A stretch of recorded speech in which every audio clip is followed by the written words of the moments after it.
My parents forgot my birthday for the fourth time in a war, but gave my sister a car for her. So I cut them off, and their reaction was insane. Hello. Thank you for your continuous support. This means a lot to us. If you enjoy the stories we share, kindly subscribe to this channel. It will be great if you can leave a comment on which city you are watching from. We might just give you a shout out in our next story. Today's special shout out goes to Paul Marson from Ohio. We are glad you enjoy our stories. Now let's dive into the details of today's story. I turned 25 on a Tuesday, and nobody cared. No call, no text, not even a half-hearted happy birthday from the checkout guy at the gas station where I grabbed my coffee. I sat in my cramped apartment, the one I'd been renting since college, staring at my phone like some idiot waiting for a miracle. It didn't come. Instead, around 8 p.m., my thumb slipped, and I opened Instagram. Big mistake. There was Sophie, my little sister, grinning next to a cherry-red Toyota, a bow slapped on the hood like it was Christmas. Best 21st ever, she captioned it. My parents flanked her, Mom beaming, Dad tossing her the keys. A party, balloons, cake, the works. For her. For me? Nothing. Fourth year in a row they'd forgotten. I scrolled back, my gut twisting. Sophie's post already had 200 likes, cousins and uncles chiming in with heart emojis and proud of you comments. I wasn't even tagged. Not invited. Just erased. I tossed the phone onto the couch and paced the room, my boots thudding against the cheap laminate floor. It wasn't about the car. I didn't need a damn car. It was about them. Mom, with her endless excuses. Oh, Michael, you're so independent. Dad, grunting over his beer. Sophie's the one who needs us. And me, the fool who kept waiting for them to see me. I flashed back to when I was 12, fixing the lawnmower Dad broke because Sophie needed him to drive her to a friend's. Or 16, when I aced my finals, and they didn't notice because Sophie got a C and they threw her a pizza party for trying hard. Last year, my 24th, I called Mom to hint at it. Big day tomorrow, huh? And she laughed, said, oh, right, Sophie's dance recital's coming up. I'd hung up and punched a hole in my drywall. Still hadn't fixed it. That night, sitting there with Sophie's smug face glowing on my screen, something snapped. Not loud, not dramatic, just a quiet click in my head. I was done. Done waiting. Done hoping. I grabbed my phone, blocked Mom's number first, her voice already echoing in my skull, whining about how busy they were. Then Dad's. Then Sophie's. My finger hovered over the delete contact button for her, but I didn't need the temptation to check back. Blocked was enough. Next morning, I called my boss at the garage, some buddy of Dad's who paid me peanuts to fix transmissions, and quit. You sure, Mikey? He'd grumbled. Your old man won't like this. I told him I didn't care what Dad liked and hung up. By noon, I'd found a studio apartment across town on some sketchy rental site. Cheap, bear mine. I packed my stuff in 2 duffels, clothes, my toolbox, a couple books I never read. The last thing I grabbed was an old Polaroid from the dresser. Me and Sophie, maybe 10 and 6, grinning on a swing set. Mom had taken it. Dad was probably off somewhere ignoring us. I stared at it, my jaw tight, then chucked it into the box with the rest of my junk. Enough, I muttered, and hauled everything to my truck. The new place was a dump, peeling paint, a mattress that creaked like it was haunted, but it was freedom. I dropped my bags, sat on the floor, and let the silence sink in. No Mom nagging me to call. No Dad barking about how I should step up for Sophie. No Sophie giggling through the walls about her latest drama. Just me. For a second, I almost unblocked them. Habit, maybe, or some dumb flicker of guilt. But then I remembered the car. The bow. The party I wasn't worth inviting to. I locked my phone and shoved it in my pocket. That first night, I lay on the mattress, staring at the ceiling. I didn't sleep much, kept thinking about how they'd react when they figured it out. Would they even notice?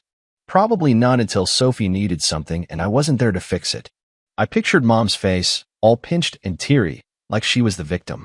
Dad's fists clenched, ready to lecture me about respect. Sophie pouting, because how dare I steal her spotlight by disappearing? I smirked into the dark. Let them figure it out. I was gone. By the end of the week, I'd sold my old couch online and used the cash to buy a cheap coffee maker. I didn't need much, just a start.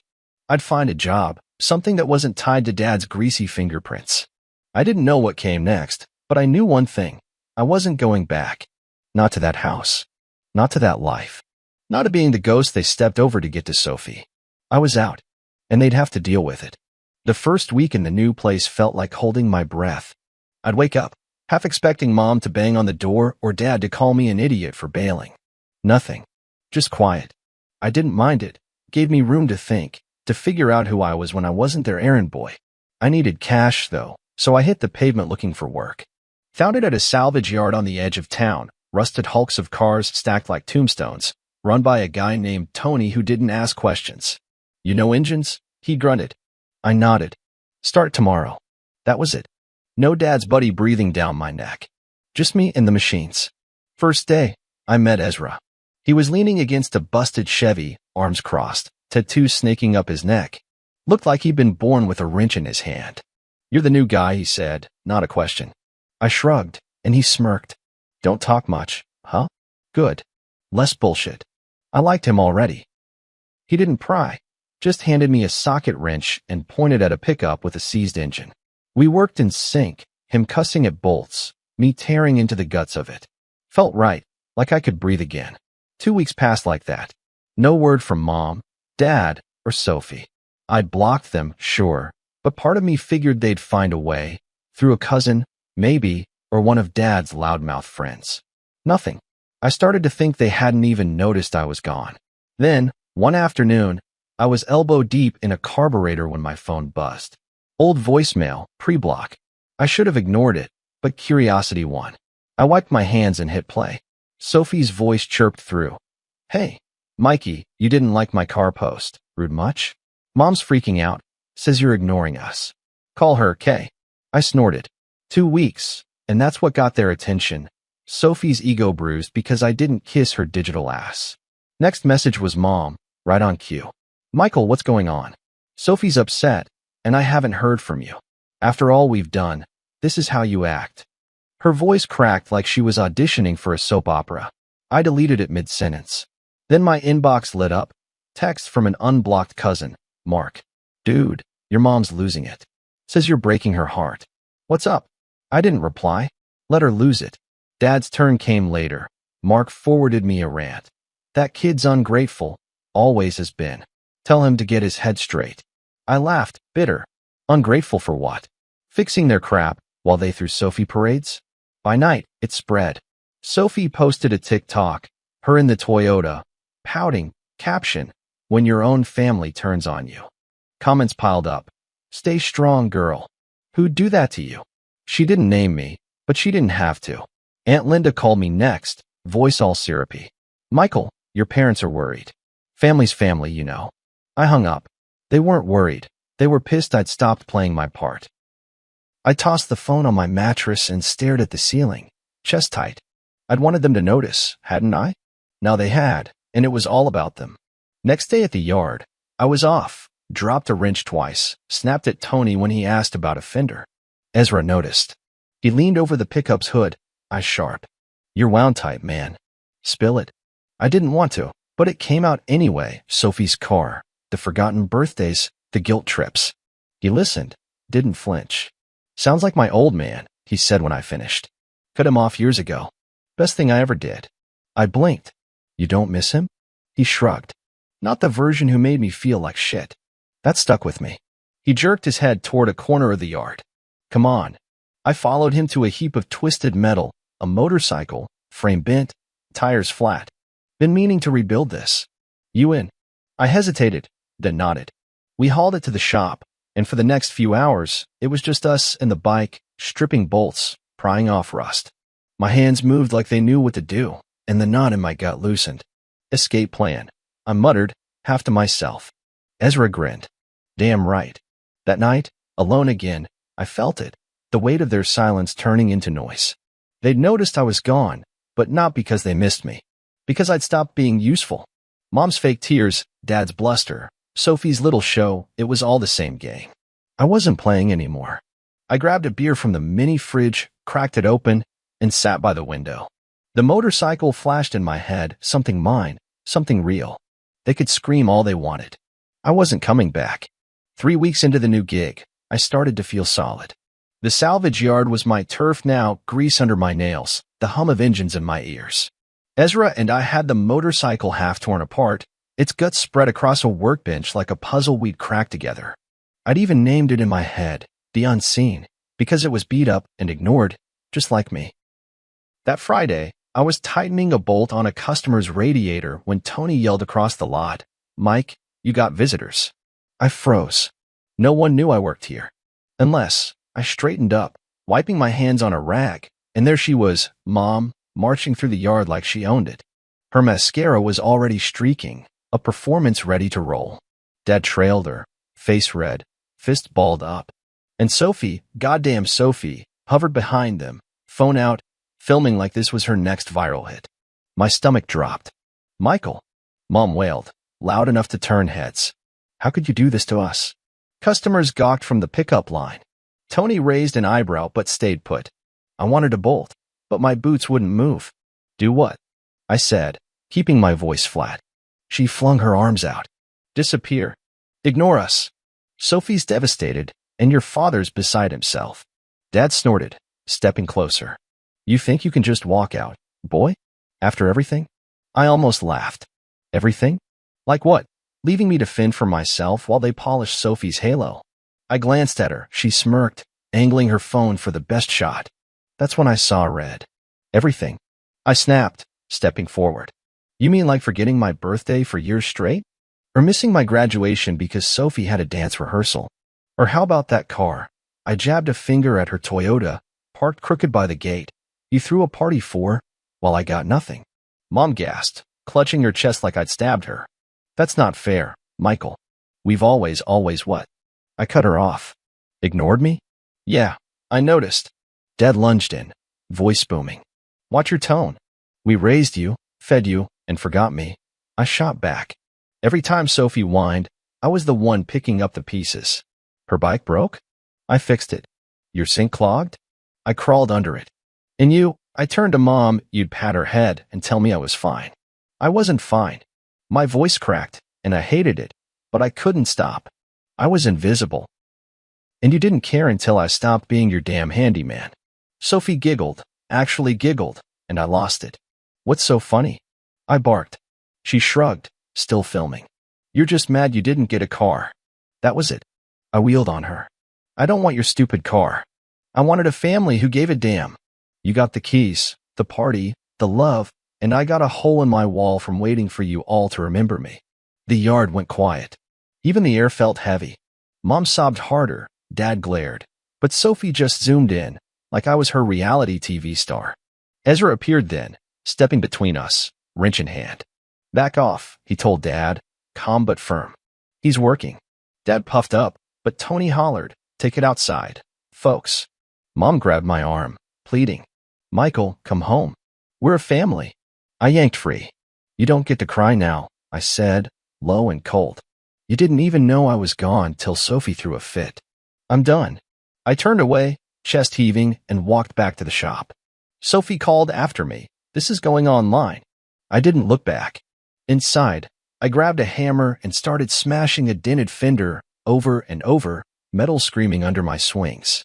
Ezra leaned in the doorway, watching. "Feel better?" he asked when I stopped, panting. "No," I muttered. He nodded, like he got it. "They're assholes." "But you said it." "That's something." I dropped the hammer, hand shaking. He was right. I'd finally said it. All of it. And it hurt like hell. That night, I couldn't sit still. Sophie's video hit the internet. I knew it without checking. I stayed off my phone, but the buzz in my head wouldn't quit. I went back to the yard after hours, alone, and worked on the motorcycle. Pulled the chain, scrubbed rust off the frame. My fingers moved fast, steadying me. I didn't know what came next. Mom's tears, Dad's threats, Sophie's followers picking me apart. But I'd cracked the silence wide open. They'd heard me, and I wasn't sure if that was victory or just more noise. Before I left, I traced the bike's bent handlebars with my thumb. The Unseen. It fit. I'd make it run again, make it mine. And they could scream all they wanted. I wasn't theirs anymore. The day after the yard showdown, I woke up to a phone that wouldn't stop buzzing. Texts, voicemails, notifications, Sophie's video had hit like a grenade. I didn't open it, but I didn't have to. Mark, my cousin, forwarded a link with a dude, you okay? I ignored him. Aunt Linda left a message, all soft and preachy. Michael, I saw the video. You need to forgive them. They're hurting too. Hurting? I laughed out loud, alone in my studio, the sound bouncing off the bare walls. They weren't hurting. They were mad I'd called them out in front of an audience. I went to work anyway, needing the noise of the yard to drown out my head. Tony gave me a nod. No questions. Guy didn't care as long as I fixed cars. Ezra was already there, tinkering with a busted alternator. He glanced up. You're famous. I grunted, grabbing a wrench. Sophie's famous. I'm just the jerk in her story. He smirked. Saw it.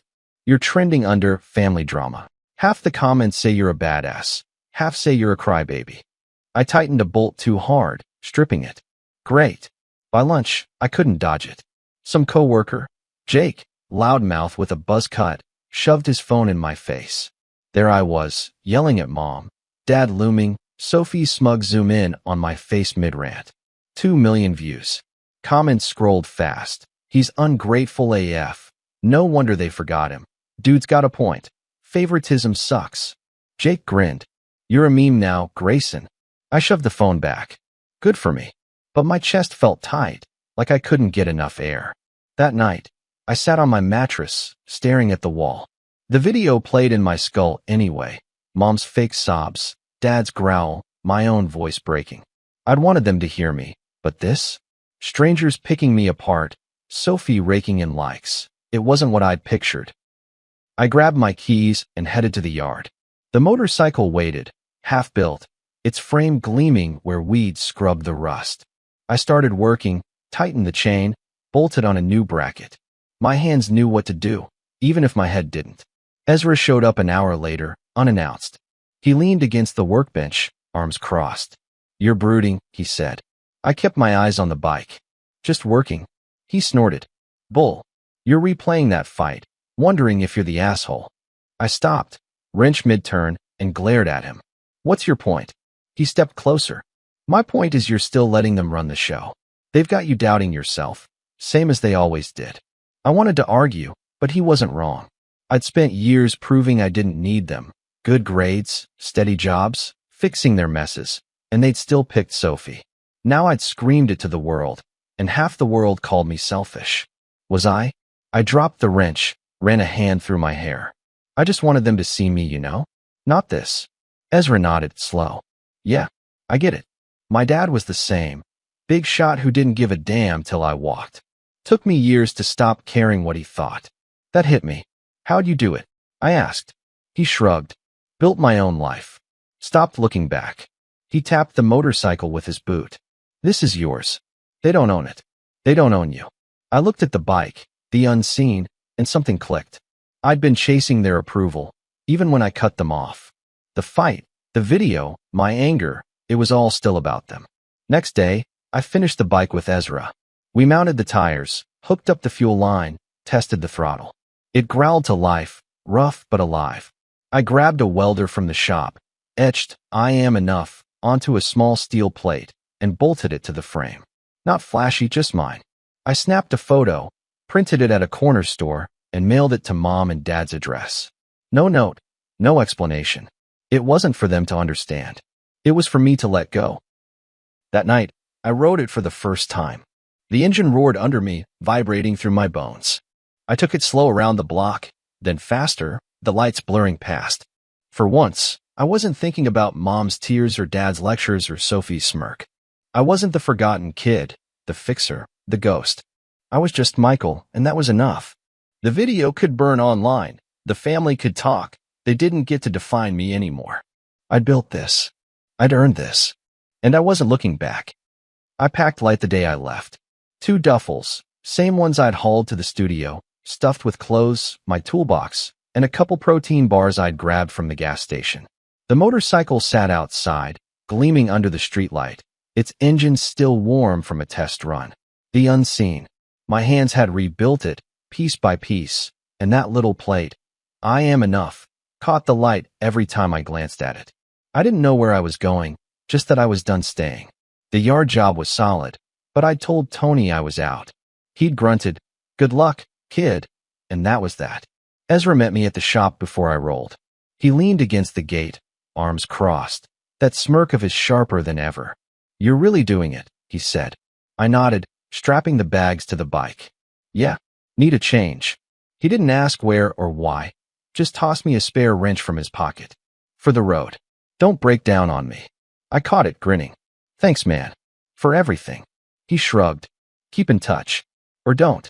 Just don't crash that thing." We shook hands, firm, and I knew I'd miss him. He'd been the first person in years who didn't make me feel like I had to prove something. I swung my leg over the seat, fired up the engine.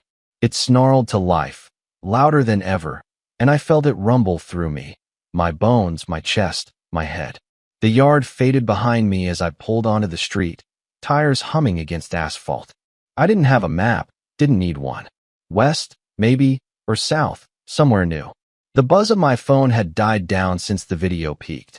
Last I checked, Sophie was still milking it, posting teary healing journey updates. I hadn't looked in days. Didn't care. An hour out, I passed close to the old house, close enough to see it if I wanted. I slowed, just for a second, picturing it. Mom in the kitchen, probably clutching that photo I'd mailed, turning it into her next sob story. Dad in the garage, grumbling about how I'd lost my way. Sophie in her room, posing with that damn car for her followers. The photo had landed a week ago. I'd tracked the delivery, saw it marked received. No call, no text, nothing. I'd half expected Mom to show up again, tears and all, but maybe they'd finally got the hint. Or maybe they just didn't know what to say. Either way, it was over. I didn't stop. Gunned the throttle instead, let the engine roar drown out the what-ifs. The road stretched ahead, a black ribbon cutting through the night, and I leaned into it. Wind hit my face, sharp and fast, tugging at my jacket. For the first time in years, I wasn't carrying their weight. Mom's guilt, Dad's temper, Sophie's spotlight. It was just me and the bike, the hum of freedom in my ears. I grinned, couldn't help it. Felt like I'd busted out of a cage I didn't even know I'd been locked in. The highway opened up, endless and dark, dotted with headlights from strangers I'd never meet. I thought about Ezra's words, building my own life, not looking back. He'd been right. The motorcycle wasn't just metal and bolts. It was proof I could make something real, something mine. I'd spent so long waiting for them to see me, to care, that I'd missed the bigger truth. I didn't need them to. I'd built this. I'd walked away. And I was still standing. A sign flashed by some town I'd never heard of, 20 miles out. I didn't know if I'd stop there or keep going. Didn't matter. The point wasn't the destination, it was the ride. I glanced at the plate welded to the frame, its words glinting in the dashboard glow. I am enough. Damn right I was. They could keep their car, their parties, their drama. I had the road, and that was more than they'd ever given me. The engine growled louder as I pushed the speed, the world blurring past. I thought about the kid I'd been, quiet, waiting, hoping they'd turn around. He was gone now, left behind with that old Polaroid and a lifetime of being second. This Michael? He didn't wait. He rode. And as the miles stacked up, I felt it. Freedom, real and raw, pumping through me like fuel. I looked back once, just a flick of my eyes, then faced forward. The plate shone. The road called. I answered with a twist of the throttle, and I was gone. If you felt Michael's ride, from being forgotten to breaking free, hit that like button and tell me in the comments. Have you ever had to cut someone off to find yourself? Subscribe for more stories about real people fighting for their own road. Next time, we're diving into another journey. Don't miss it.